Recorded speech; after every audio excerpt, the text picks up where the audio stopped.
Fala, doutor! Seja muito bem-vindo. Um bom dia, uma boa tarde, uma boa noite, uma boa madrugada, independente do horário que você acompanha a nossa aula. Sou o professor Evandro Musi.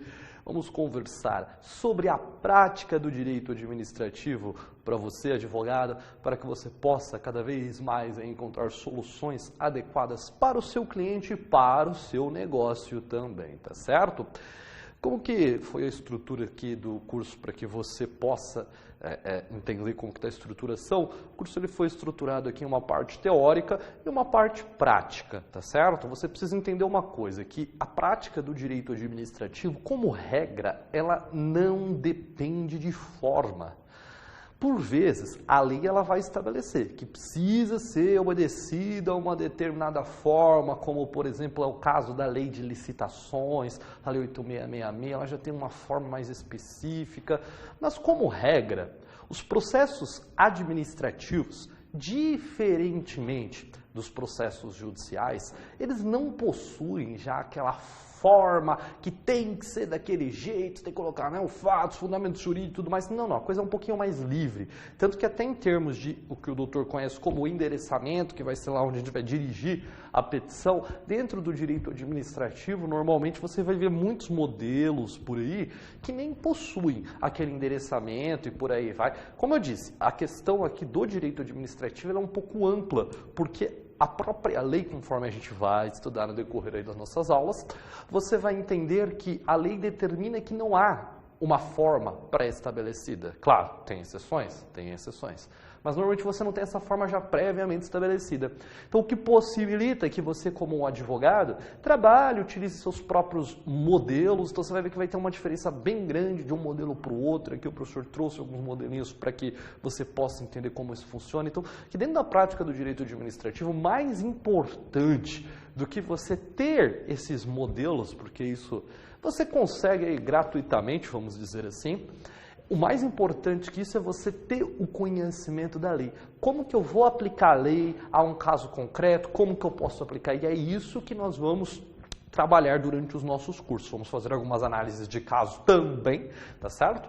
Mas a ideia aqui fundamental é que você enxergue como que você vai conseguir aplicar a lei àquele caso concreto, porque como o professor falou, a forma, ela não é taxativa, tem que ser daquela forma, não. A gente vai conversar isso vamos conversar sobre isso com você, doutor. Então, para que nós possamos aí iniciar os nossos estudos, vamos ver então o materialzinho aí que o professor separou para a gente. Vamos lá, olha só.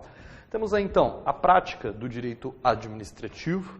O professor começou separando aqui fundamentações em relação à Constituição Federal.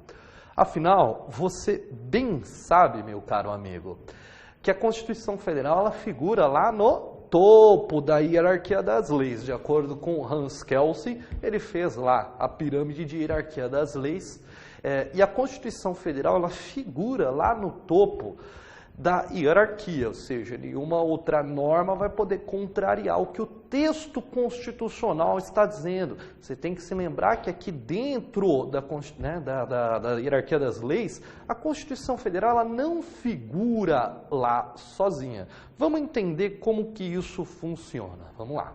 Então nós temos lá a pirâmide de hierarquia das leis que o doutor estudou, tanto na faculdade como para ser aprovado na prova da OAB. Então você tem lá a Constituição Federal mais o artigo 5º em conjunto com o quê?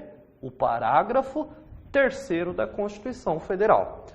Então figura no topo da hierarquia das leis as normas constitucionais e também os tratados humanos, os tratados internacionais que versem sobre direitos humanos, aprovados em cada casa do Congresso Nacional por 3/5 dos votos dos respectivos membros em 2 turnos de votação.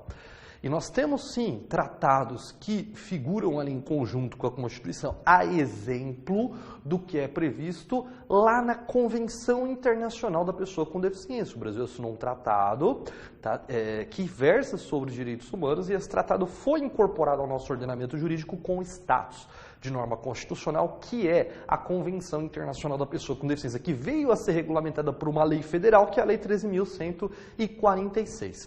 Então é importante que você se atenha a essa legislação, sim, é importante até mesmo dentro do direito administrativo, porque na sua vida prática você acaba tendo que ter conhecimento disso também. A própria Lei 3.146 prevê alguns direitos, alguns deveres, algumas situações que você pode até mesmo solicitar no âmbito administrativo. Então, principalmente para você que começou a sua vida prática como advogado, é muito importante que você se atente a isso. Afinal, você vai lidar ali muitas vezes com causas das mais diversas naturezas. Vai pegar uma causa civil, você vai pegar uma causa trabalhista e por vezes é importante que você tenha esse conhecimento. Tá?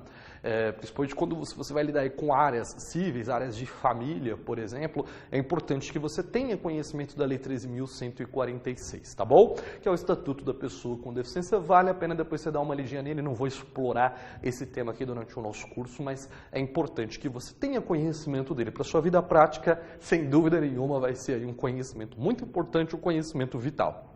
Então, voltando aqui para o que nos interessa, a Constituição Federal ela figura lá no topo, ou seja, nenhuma outra lei ou norma vai poder contrariar o que o texto da Constituição fala. Então, por isso que eu já trouxe aqui alguns dispositivos constitucionais que você vai utilizar quando você for fazer um peticionamento, porque, como eu disse, aqui dentro do direito administrativo você pode atuar nas mais diversas áreas. Você pode atuar, por exemplo, fazendo o que muitos despachantes fazem com recursos de multa. A pessoa foi multada por conta do descumprimento de uma regra do Código de Trânsito. Você pode entrar com recurso. Mais do que isso, você tem as áreas administrativas do direito previdenciário, do direito tributário, que aí é claro que o doutor vai ter que complementar lá com o conhecimento do direito previdenciário, com o conhecimento do direito tributário, para poder atrelar conceitos que nós vamos ver aqui da prática administrativa, tá bom? Então, é uma área que você pode atuar aí nas mais diversas hipóteses. A gente vai, nos casos práticos, a gente vai analisar como que isso pode acontecer, professor. Então, fundamentações, já separei aqui para você da Constituição Federal, lá no artigo 1º, que trata dos princípios fundamentais, fundamentações que é interessante que você utilize quando você estiver fazendo aqui eu digo peticionamento, mas não no sentido de petição judicial, tá? Estou falando peticionamento no sentido da petição na seara administrativa mesmo.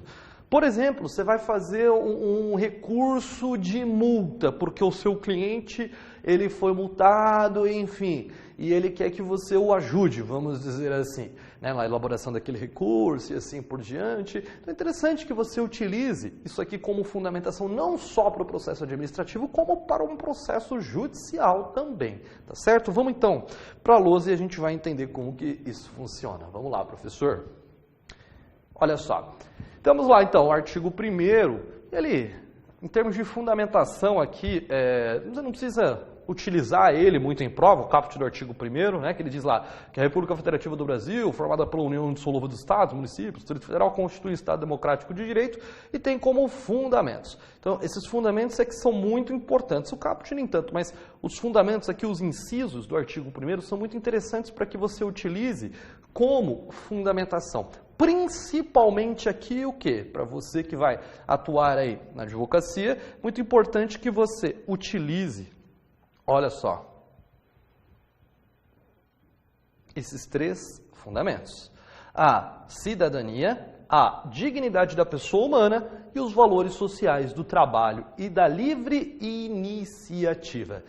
E aí é claro que, a depender da área de atuação, você até vai utilizar com uma maior frequência a questão da soberania, do pluralismo político para quem atua aí na área eleitoral e por aí vai. Mas o que você mais vai usar para a tua vida prática, amigão, são esses fundamentos aqui que é muito importante que você coloque na sua petição, que você coloque ali no pedido que você está fazendo para a administração. A cidadania, a dignidade da pessoa humana e os valores do trabalho e da livre iniciativa. Mas como que eu posso dar uma aplicação prática para isso, professor? Vamos lá, vamos entender como que isso funciona. Vamos começar aqui com a cidadania. O próprio conceito de cidadão. O que é ser um cidadão? Ser um cidadão é mais do que poder participar do processo político, Ser um cidadão é você poder participar do processo político também, poder votar e ser votado, mas é mais do que isso. É você ser tratado como um sujeito de direitos e de deveres. Então, visando o exercício da cidadania, nós temos inclusive uma lei, que é a Lei 9784, que vai regular um pouquinho isso, que a Lei 9784 ela trata o quê? Dos processos administrativos no ambiente federal. Então, ela vai trazer que o nosso usuário, né, o nosso cidadão, ele não é somente um sujeito detentor de direitos, mas também um sujeito que tem deveres a serem cumpridos. Então, a cidadania é um fundamento legal para você trazer aqui para dentro da prática administrativa, porque vai demonstrar para a administração que ela vai ter que respeitar ali alguns direitos básicos e que o nosso cidadão está no exercício dos seus deveres também. Outro fundamento importante que você está vendo aí é a dignidade da pessoa humana. A dignidade da pessoa humana é um fundamento chave que você vai poder utilizar para tudo que for peças suas dentro do ambiente judicial, dentro do ambiente administrativo. A dignidade da pessoa humana, ela é uma fundamentação chave, vamos dizer assim, uma fundamentação coringa. Por quê? Ser tratado com dignidade significa ser tratado com respeito, com decoro, respeitar direitos básicos, direitos fundamentais. Isso é dar um tratamento digno a uma pessoa. Então, a dignidade da pessoa humana é um fundamento que é interessante que você utilize em suas petições, tanto na seara administrativa como na seara judicial. Trazer isso para dentro do processo não houve. Houve um desrespeito ao fundamento da Constituição Federal no que tange a dignidade da pessoa humana, porque houve esse desrespeito, e por aí vai indo. Veja, isso aqui é interessante porque, principalmente para fins de retórica, dentro do direito administrativo a coisa costuma ser um pouquinho mais legal, vamos dizer assim. Não é muitas vezes a historinha bonitinha que você está contando que vai fazer o convencimento da pessoa que está analisando, porque ela já vai analisar com base em pareceres de Controladoria Geral da União, pareceres de TCU, de TCE, próprias decisões judiciais e por aí vai. Mas a retórica ela é uma etapa importante da advocacia. É importante. Uma boa parte do trabalho do advogado é você buscar realmente conseguir aplicar o direito ao caso concreto e trazer isso de uma maneira que a pessoa que está lendo a sua petição compreenda o desrespeito que aconteceu e por aí vai indo. Então, são aqui fundamentações quando o professor traz, principalmente para que você consiga trabalhar em termos de retórica, para que você consiga fazer com que a pessoa que está analisando aquela sua petição, aquele seu recurso, ele entenda o desrespeito que aconteceu. A retórica, ela é muito importante dentro dos processos, tá certo? Temos a questão dos valores sociais do trabalho e da livre iniciativa. Tá? Você pode utilizar como fundamentação, sem dúvida nenhuma, né? Dentro de uma ação trabalhista ou até dentro de um processo administrativo, por exemplo. Imagina que um determinado servidor da administração pública, ele busca os seus serviços advocatícios porque a administração pública se negou a lhe pagar uma verba de caráter indenizatório, que ele tinha direito, uma diária, uma ajuda de custo e assim por diante. Então veja, aqui você pode trazer em termos de fundamentação a questão dos valores sociais do trabalho da livre iniciativa. O trabalho tem que atender a uma função social, tem que atender a um ideal, a uma necessidade da sociedade, mais do que somente gerar o lucro, gerar o dinheiro por parte do empregador e assim por diante. Então você está enxergando como que esses dispositivos são muito importantes para que você utilize isso dentro de petições que serão feitas para a administração pública, tá certo? Vamos ver então o que mais que o professor separou aqui para que nós possamos estudar, olha só.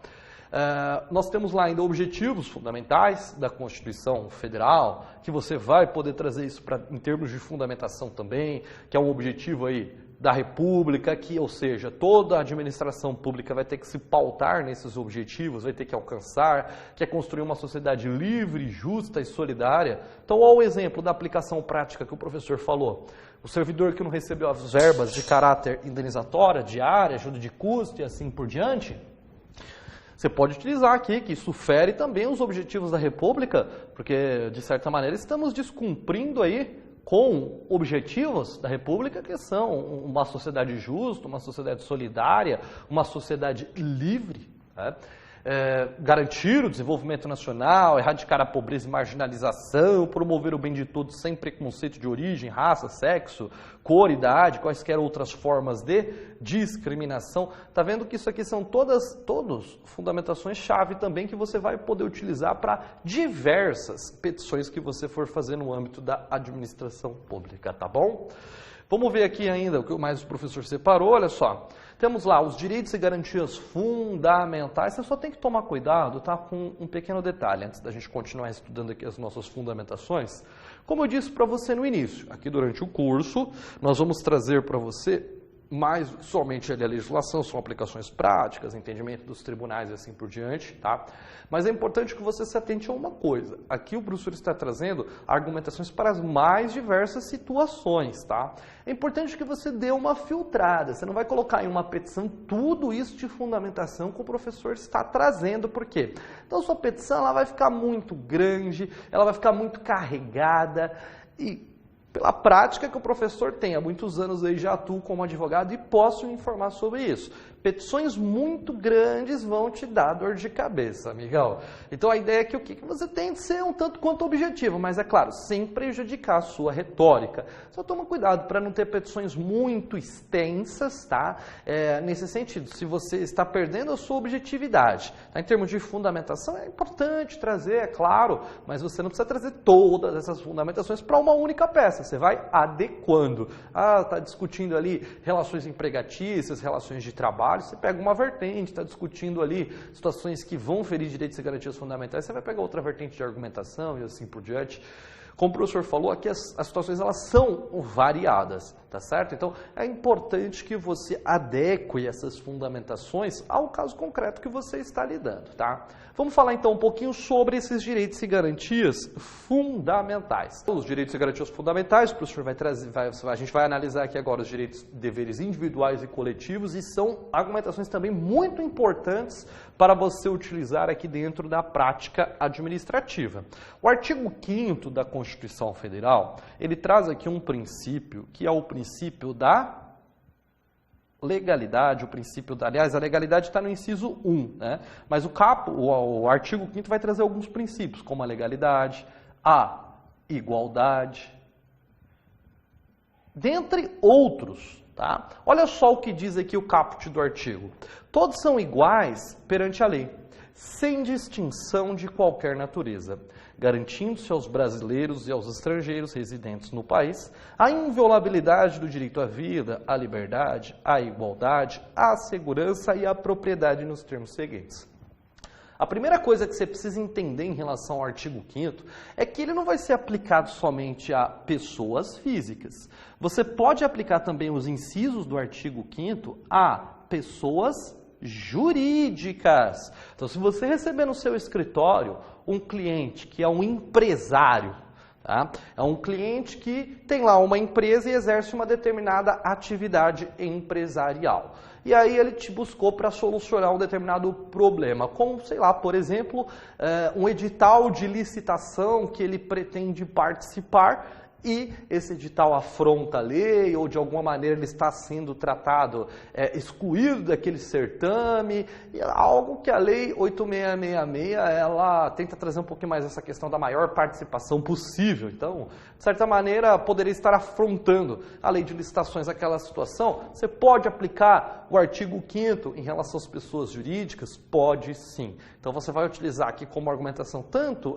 se você estiver agindo em nome de uma pessoa física, como se você estiver defendendo os interesses de uma pessoa jurídica também, de repente um procedimento administrativo que você está discutindo administrativamente, por exemplo, tributos de uma determinada empresa, você está discutindo com a Receita Federal o lançamento a legalidade do lançamento de um crédito tributário, por exemplo.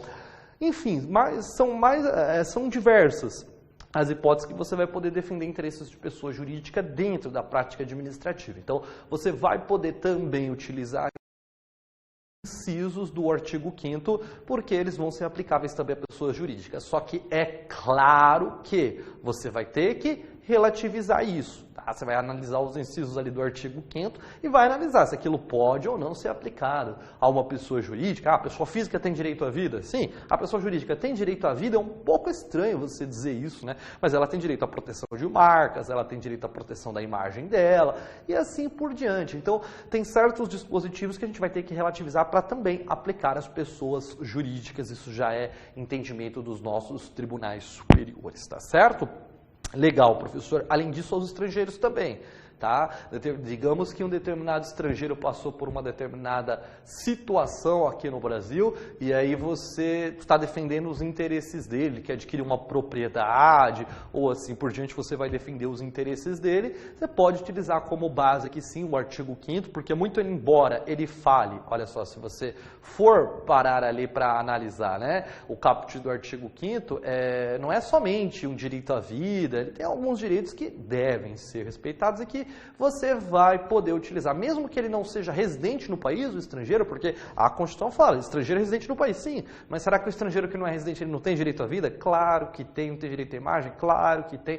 Então tem algumas coisas que a gente tem que relativizar, tá certo? Vamos ver então esses incisos para a gente ter um pouquinho mais de argumentação aí com você e você ter um pouquinho mais de fundamentação para a sua vida prática. Vamos ver então aqui os incisos do artigo 5º. Você tem lá o princípio da igualdade, que você vai utilizar como fundamentação, todos são iguais perante a lei, sem distinção de qualquer natureza. Então, homens e mulheres são iguais, tanto em direitos quanto em obrigações. Então, se de repente você está discutindo, você fez uma representação no âmbito da administração pública em relação a um tratamento discriminatório só porque a pessoa era mulher, por exemplo, ou porque era homem, e assim por diante, ou até de maneira análoga você pode aplicar aqui, porque a orientação da pessoa, a orientação sexual seria diferente, por exemplo, isso é uma fundamentação para que você possa utilizar, tá bom? Aqui ele traz o princípio da legalidade, que a administração pública só poderá fazer, aliás, o cidadão ele não será obrigado a fazer ou deixar de fazer algo que não esteja previsto em lei. Então, somente a lei vai obrigar uma pessoa a fazer ou deixar de fazer alguma coisa. Então, esse princípio também é um princípio-chave que você vai poder utilizar, principalmente quando nós estamos falando lá de atos que configurem abuso de poder. Tá? Imagina que um determinado fiscal, ele tomou uma ação que não está prevista em lei. Tá? Veja, acontece na vida prática, acaba por acontecer alguns abusos, alguns desvios, e aí entra a sua função como advogado para defender os interesses do seu cliente. Uma situação como essa, onde o servidor ele foi além do que a lei permite, ele fere a legalidade tanto lá do artigo 37 da Constituição, e ele poderá estar ferindo também esse inciso se ele estiver obrigando o particular, o cidadão, a fazer algo que não esteja previsto em lei. Então, digamos que ele pediu lá para que a pessoa participasse do certame licitatório um determinado documento que não está previsto na Lei 866, que não está previsto no edital da licitação. Então, veja, ele está cobrando algo que não encontra respaldo na lei, ele está obrigando a pessoa a ter uma ação que a lei não determina. Então, você tem que ver esse inciso de maneira ampla assim e aplicar ele a muitas situações que irão configurar aí, que irão lhe possibilitar o direito de petição. Então é importante, uma argumentação muito importante aqui é o princípio da legalidade, que vai ser visto sob a ótica do cidadão ou sob a ótica da administração. E aí vai variar um pouquinho. A ótica da administração só pode fazer o que está em lei. A ótica do cidadão faz o que tu queres desde que a lei não proíba, tá certo? Além disso, nós temos aqui também, tá, outros incisos que o professor separou aqui do artigo 5º, tá, como a questão do direito de resposta, tá, que não retira aí a possibilidade dele ser indenizado materialmente, moral ou a imagem.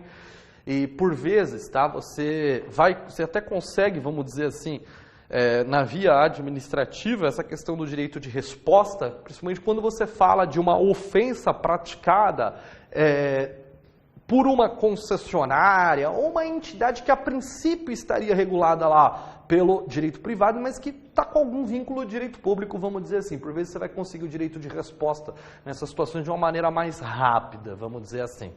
Então a lei assegura o direito de resposta, assegura a inviolabilidade de consciência e de crença. Então, sendo assegurado o livre exercício de cultos religiosos e garantida na forma da lei a proteção aos locais de culto e suas liturgias, tá? Então veja, se de repente o seu cliente ele é representante de uma entidade religiosa e que está tendo alguns problemas, vamos dizer assim, em relação ao exercício dos seus cultos, porque alguém, né, moveu algum procedimento contra ele, a própria administração pública e assim por diante, esse é um inciso que você vai poder utilizar aí, tá certo? Quando, por exemplo, se você solicitar lá um funcionamento, uma liberação de funcionamento por parte da administração pública e ela negar sob o argumento de que se trata de uma entidade religiosa que faria muito barulho naquela localidade, é um exemplo prático de como que você vai poder utilizar a aplicação desse dispositivo. Tá bom? Tem outros incisos aqui no artigo 5º que é interessante, tá? Que você conheça, como a questão da livre manifestação do pensamento, lá no inciso 9. Temos ainda, tá, a questão da inviolabilidade da intimidade, da vida privada, da honra e a imagem das pessoas, assegurado aqui o direito de indenização pelo dano material ou moral decorrente de sua violação. Professor, eu consigo cobrar um dano material, um dano moral da administração pública pela via administrativa?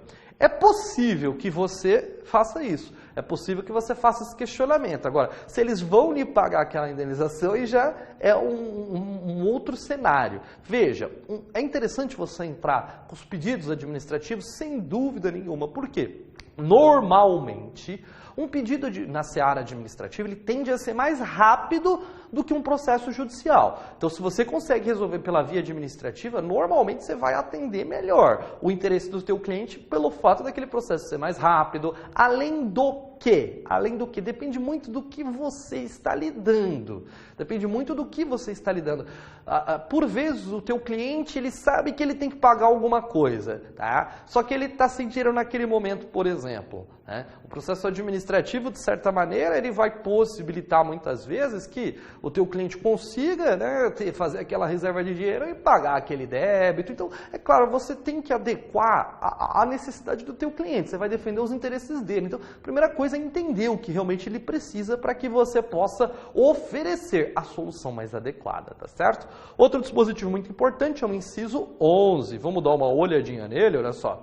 O inciso 11 aqui do artigo 5º, que fala sobre a inviolabilidade do domicílio, tá? Você pode utilizar assim, imagina, por exemplo, um determinado servidor que entrou na sua casa para lhe entregar uma intimação, por exemplo.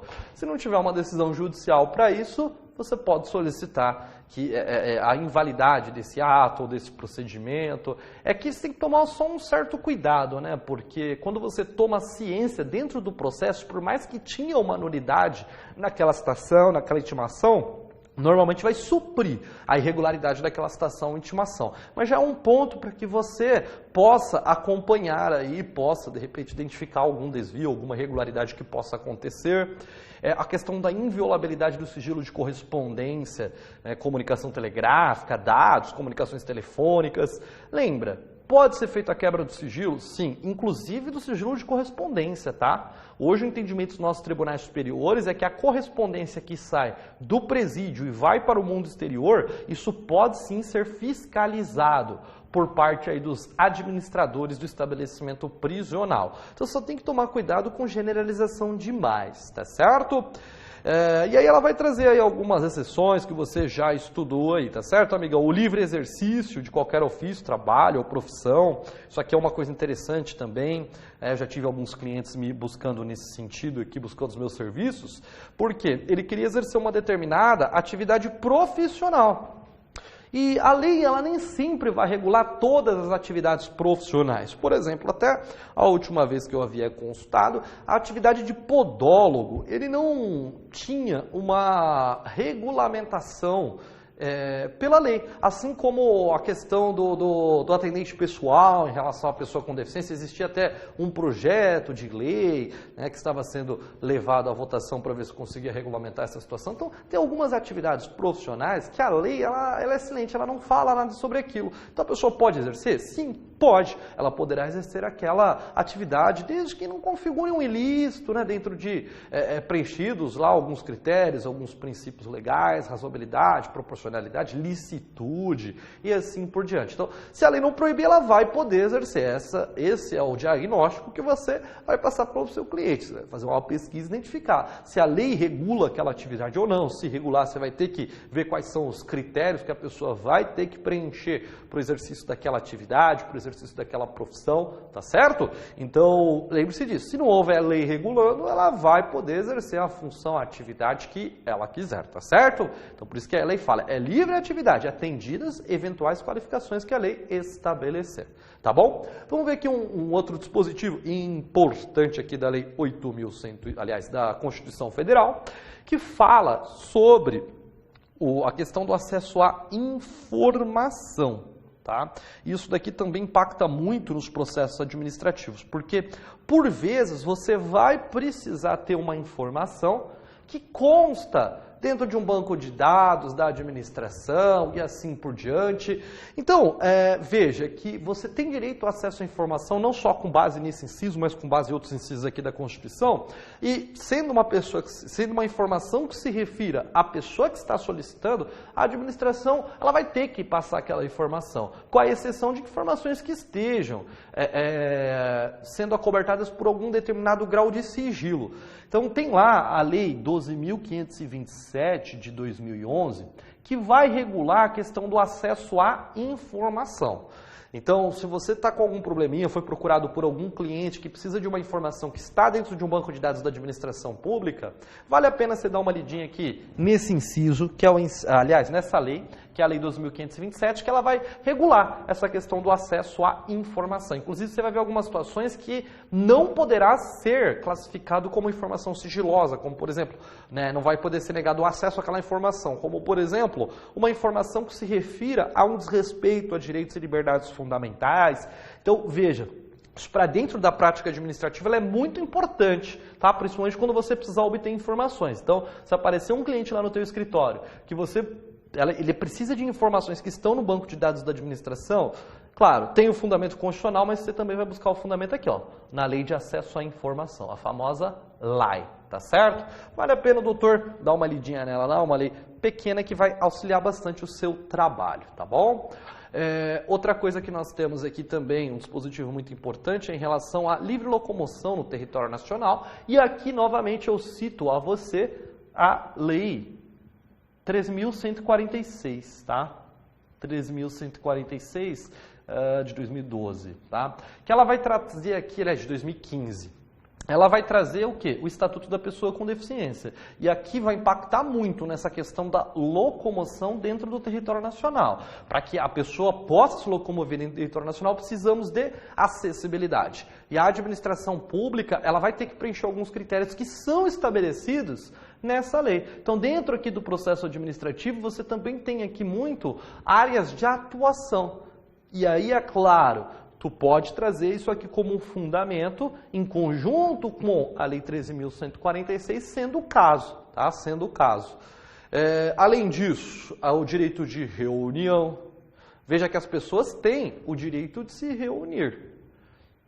O que é exigido é apenas um prévio aviso. Então, se você for procurado por uma associação, por um determinado grupo de pessoas que pretendem se reunir e querendo saber qual o procedimento, como que eles fazem, sim, eles poderão se reunir, sendo exigido apenas o prévio aviso, tá certo? A autoridade pública não vai poder impedir o acesso daquelas pessoas e assim por diante. Claro, dentro de determinados parâmetros, você não vai impedir o exercício do direito de outras pessoas, o direito de locomoção de outras pessoas, por exemplo, tá bom?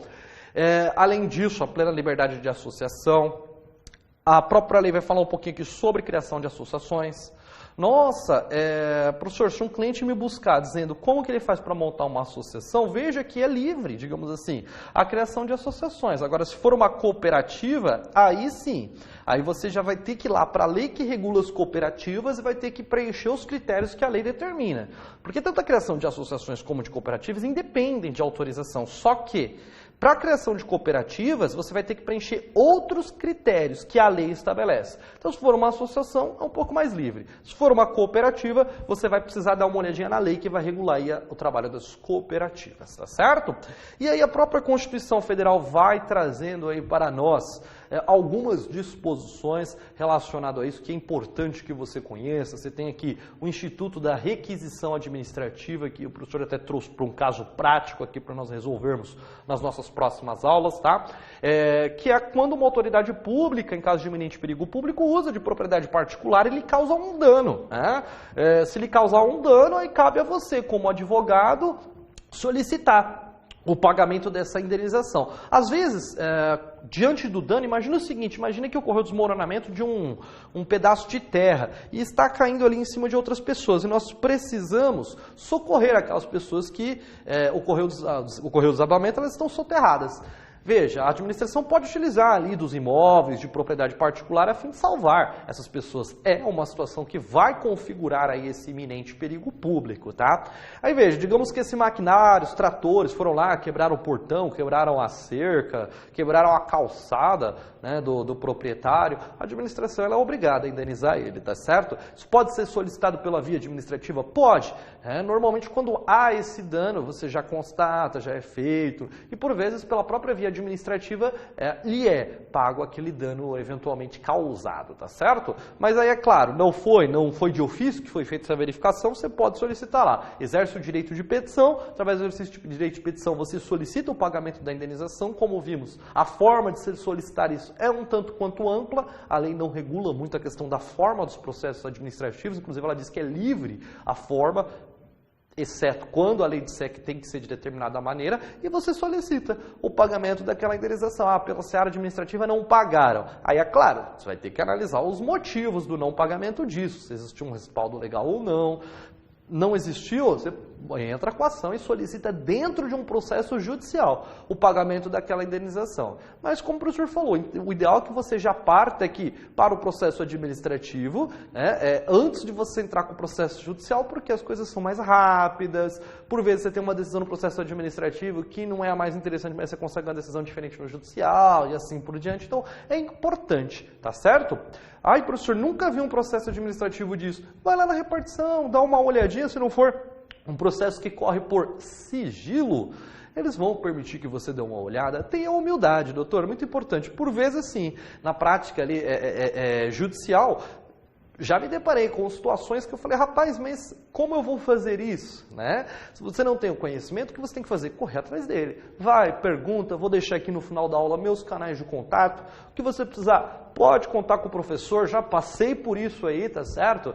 Vou fazer minha primeira audiência, agora como é? É importante que você tenha pessoas para que você tenha esse respaldo. Entenda que a cada dia nós aprendemos um pouquinho mais, tá certo? Voltando então aqui para a Constituição Federal, trazendo essas fundamentações que você vai poder utilizar dentro dos casos práticos, a questão da impenhorabilidade da pequena propriedade rural, está aqui na própria Constituição Federal. Aqui o acesso à informação, regulado de maneira mais específica no inciso 33. Isso aqui que nos interessa muito e que você vai usar bastante para fins práticos, para fins de processos administrativos.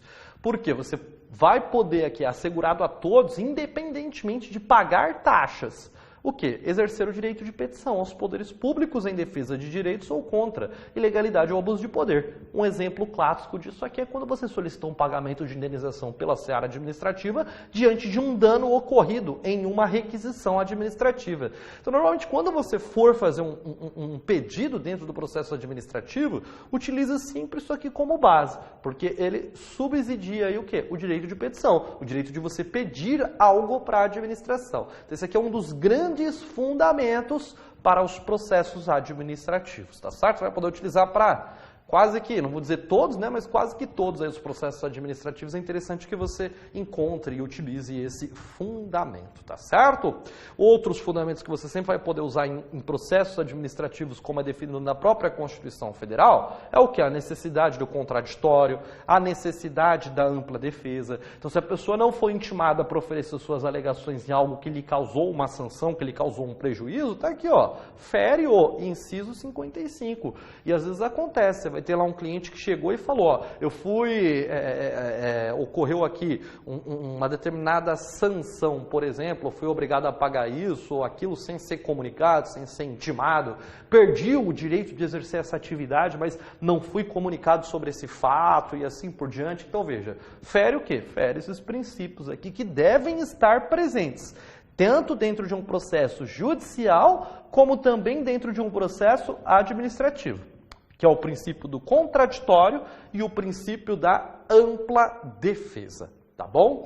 Outra coisa que você também vai poder utilizar aqui é o inciso 78, que fala sobre a razoável duração do processo e os meios que garantam a celeridade de sua tramitação, tá certo? Então, processos que, por vezes, ali estão encontrando um pouquinho mais de lentidão, você pode ir lá fazer um peticionamento utilizando isso aqui como um fundamento, não quer dizer que eles vão passar o seu processo na frente da fila, tá? Até porque existe todo um procedimento, tem situações prioritárias ou não, mas é interessante você trazer para o processo, é mais um subsídio, é mais uma fundamentação que você vai poder utilizar aí dentro da prática do direito administrativo. Era isso que o professor, ele queria conversar contigo. Como o professor falou, vou colocar aqui os meus canais de contato, tá bom? Se precisar de algum assessoramento, vamos dizer assim, ó, esse aqui é o e-mail do professor, Evandro M. Borges, tá? M de Muse, M, Borges, @gmail.com. Esse é meu e-mail, então evandromborges@gmail.com. Se você tiver aí algum problema, tiver alguma dúvida, conta com o professor. É claro, nossa vida é um pouquinho corrida, então não é porque você mandou hoje que necessariamente dentro de algumas horas eu estarei lhe respondendo, tá? Então é importante que você se programe para isso, mas conte com o professor, já passei por essa situação, você ter ali situações, processos ou alguns casos que você ainda não tem familiaridade, tá? Então conte com o professor, né? Já temos aí alguns anos atuando na advocacia, podemos aí de repente te dar uma orientada, te dar um caminho. Outra, é importante que você tenha essa consciência de que o advogado ele não vive sozinho, meu amigo. Não, nós não vivemos sozinhos. E os outros advogados não são seus inimigos, também não. Entenda isso. Ele está muitas vezes atendendo interesses da outra parte, mas isso não quer dizer que ele é o seu inimigo. Pelo contrário, ele tem que ser tratado com respeito, ele tem que ser tratado com educação, tá? Até porque você pode vir a depender daquele advogado que está no outro lado da mesa futuramente. Então é muito importante que você tenha isso em mente. Vai ser muito comum você pegar um caso que aquilo nunca aconteceu no teu escritório e você precisar de um norte, precisar de um caminho, mas rapaz, nunca vi isso, e agora o que eu faço? Aí você acaba tendo que se socorrer a um profissional com mais experiência. Não tenha medo de fazer isso, não tenha medo de ir lá na repartição, pedir para olhar um processo administrativo, ver como que aquilo funciona. Às vezes os processos administrativos vão correr ali sob sigilo, somente quando você fala, por exemplo, de processos dentro da Receita Federal, ele já tem um grau de sigilo, porque tem a questão do sigilo bancário envolvido, dentre outras coisas. Mas é claro, lembre, amigo, é o que o professor falou, se você está disposto a aprender, sim, você vai aprender. Pode ser que de repente lá você não tenha acesso, mas uma outra pessoa mais experiente pode lhe explicar, pode lhe demonstrar o caminho. Como eu disse, os processos administrativos são amplos, então pode acontecer ali a mais diversa situação. O teu cliente é uma caixinha de surpresa, ele chega lá com diversas situações que poderão acontecer. E outra, uma coisa que a gente vai estudar no decorrer das nossas aulas também. O teu cliente ele chega com um determinado problema, só que às vezes ele não tem só aquele problema, ele tem vários. E é algo que a gente vai trabalhar aqui durante as nossas aulas também, que é importante que você se atente, tá bom? Meu nome então é Evandro Muse, tá aí o meu contato, evandromborges@gmail.com. Precisar de alguma coisa, conte com o professor, conte com o curso FMB, nós estamos aqui para ajudar você a realizar o seu sonho e ter muito sucesso aí no exercício da advocacia. Conte conosco para isso. Agora eu quero lhe desejar então, meu amigo, um excelente dia de estudo, um excelente dia de trabalho a você. Até mais.